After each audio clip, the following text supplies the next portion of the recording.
India's biggest mutual fund company is finally coming with its IPO. But should you apply or should you skip? Almost every YouTube video is talking about the positives, but very few people are discussing about the risk that retail investors should know. So in this video, I am going to show you both sides of the story. At the end of this video, you will know what this company actually does, how it makes money, whether the valuation is justified, what the risks are, and most importantly, whether I would invest my own money or not. So let's get started. So first understand what you are buying. Before discussing IPO, I always check one question, what exactly I am buying. Because many investors think they are buying SBI Bank. That's not true. You are buying SBI Funds Management, which is India's largest asset management company, yani India's biggest mutual fund company. Whenever you invest in any SBI mutual fund, someone has to decide which stock to buy, which bonds to buy, how much cash to hold, and how to manage risk.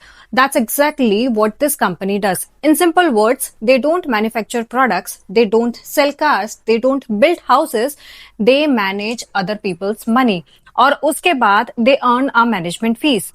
Today, SBI Mutual Fund manages more than 16 lakh crore worth of investors' money. Just imagine the scale. This is one of my favorite business to explain. Let's say 1 lakh people start a SIP of 5,000 rupees per month. Does SBI Mutual Funds earn because your portfolio goes up? No, they aren't. They earn because they charge a small management fees. Now think about India. Every month, lakhs of new SIPs are getting registered. More people are investing. More money is entering in mutual funds. और जितना ज़्यादा asset under management increase होगा, उतना ही asset management companies का revenue भी grow कर सकता है. That is why AMC businesses are considered extremely attractive because they don't need huge factories. They don't need heavy machinery. The biggest asset is trust.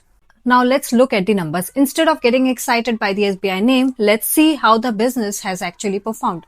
Over the last few years, the company's revenue has shown a healthy growth trend.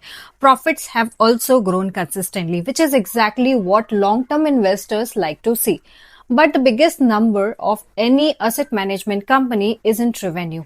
It's assets under management. And SBI Mutual Funds AUM has grown significantly over the years, crossing 16 lakh crore. And honestly, that's the biggest reason why this company attracts so much attention. Now, here is something most retail investors skip. Never judge a company in isolation. Always compare it with its competitors. Let's compare SBI Funds Management with HDFC AMC, Nippon India AMC, UTI AMC, Aditya Birla Sun Life AMC. Look at AUM, revenue, profit, market share. SBI clearly dominates in terms of assets under management, but being the biggest company doesn't automatically makes it a best investment. Price also matters. Now comes the most important part, valuation. A wonderful company can still become a bad investment if you pay too much for it. We'll compare PE ratio, price to book, market cap with other listed AMC companies. At the first glance, the valuation looks reasonable compared to some listed peers. लेकिन reasonable doesn't always mean cheap. और इसी वजह से blindly apply करना मुझे सही strategy नहीं लगता. Now, why should you consider applying? So, does this IPO actually deserve your money? Let's look at both sides. The first reason is obvious. SBI, one of the India's strongest financial brands. Millions of investors already trust SBI Mutual Fund. Second reason is India's mutual fund industry is still growing rapidly. और जितना ज़्यादा लोग SIP start करेंगे, उतना ही asset management companies का business भी grow करेगा. The third reason is the company is already consistently profitable, जो long term investors के लिए एक positive sign है. Now let's talk about the risk. The first concern is the IPO is a 100% offer for sale. मतलब the money raised through the IPO doesn't go to the company. Existing shareholders are selling part of their stake. ये point बहुत important है. Because many first time investors doesn't even realize the difference between a fresh issue and an offer for sale. My second concern is the valuation doesn't look cheap. इसीलिए blindly apply करना शायद सही decision नहीं होगा. My third concern is listing gains. Please remember, no YouTuber, no influencer, no expert can guarantee listing gains. Listing performance depends on market segment, institutional demand, subscription numbers, and GMP. Now, before making your final decision, there are two things I always watch.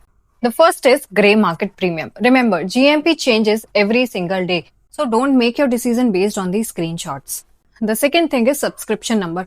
I'll be tracking retail, NII, and QIB subscriptions throughout the IPO period because many times strong institutional participation tells us a very different story. So, who should apply? If you're a long-term investor and you believe India's mutual fund industry will continuously to grow over the next decades, this IPO is definitely worth studying. But if your only objective is quick listing gains, don't apply just because it's an SBI IPO. Always look at the valuation, subscription, GMP and market conditions because a great company doesn't always become a great investment. I have already done the complete research for you. If you want my complete IPO review, including detailed valuation, listing GMP, subscription updates, shareholder quota guides, financial analysis, and what I am personally planning to do, just comment below SBI IPO and send me your email in comment section so that I can send you the complete document. And if you enjoy Finance Explained in simple language, don't forget to subscribe to Phenomics.